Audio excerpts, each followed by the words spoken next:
मानव की उत्पत्ति अभी भी एक अनसुलझा सवाल है।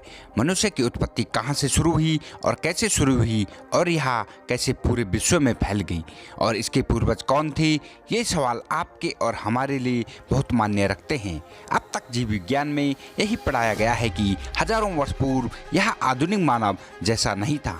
लाखों वर्ष के म्यूटेशन द्वारा शारीरिक परिवर्तन के साथ 2 या 4 पैरों पर चलने वाला अन्य स्तनधारी जीवों से उसका विकास हुआ था। यूरोप के वैज्ञानिक मानते हैं कि पहला मनुष्य मात्र 3000 वर्ष पहला हुआ करता था।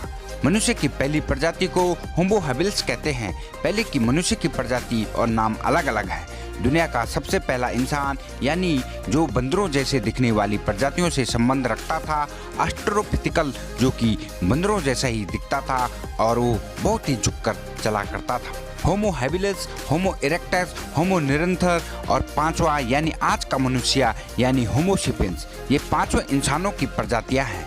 होमो हैबिलिस जो कि पेड़ों पर रहते थे और वजनी होने के कारण एक पेड़ से दूसरे पेड़ पर नहीं जा सकते थे, इसलिए वो पेड़ों पर झूलते रहते थे और उसी कारण उसने अपने दोनों पैरों पर चलना शुरू किया और इसी तरह इंसान के चलने की क्रिया सबसे पहले पेड़ों पर शुरू हुई।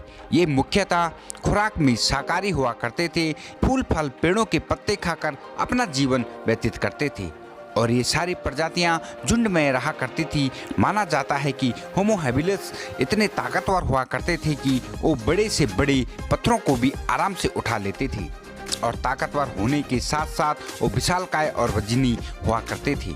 कहा जाता है कि जब ये उस टाइम पर जमीन पर चलते थे तो उनके पैरों के निशान इतने बड़े हुआ करते थे कि एक पैर के पंजे के निशान के अंदर आज के 5 आधुनिक इंसान उसमें आराम से खड़े हो सकते थे और उनका शरीर पूरे बालों से ढका हुआ करता था, लेकिन इनके पास ज़्यादा सूझबूझ और समझ का अभाव था। इसके बाद उनका रूपांतरण होमो इरेक्टस और आर्थ्रोपिथेकस में हुआ।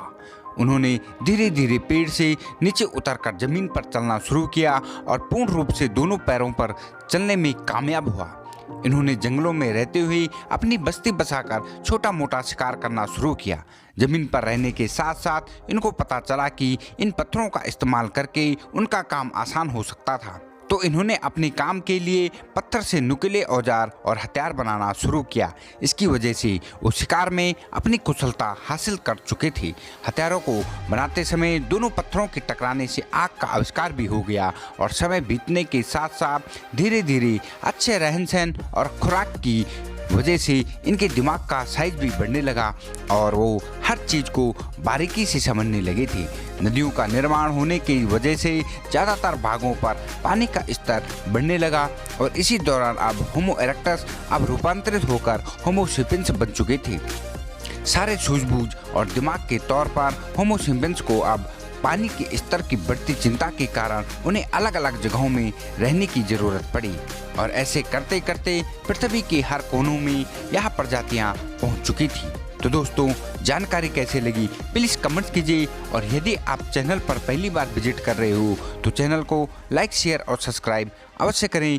आपका एक लाइक हमारी टीम को मोटिवेट करता है जिससे कि हम एक और नॉलेजेबल वीडियो आप तक पहुंचा सके। धन्यवाद।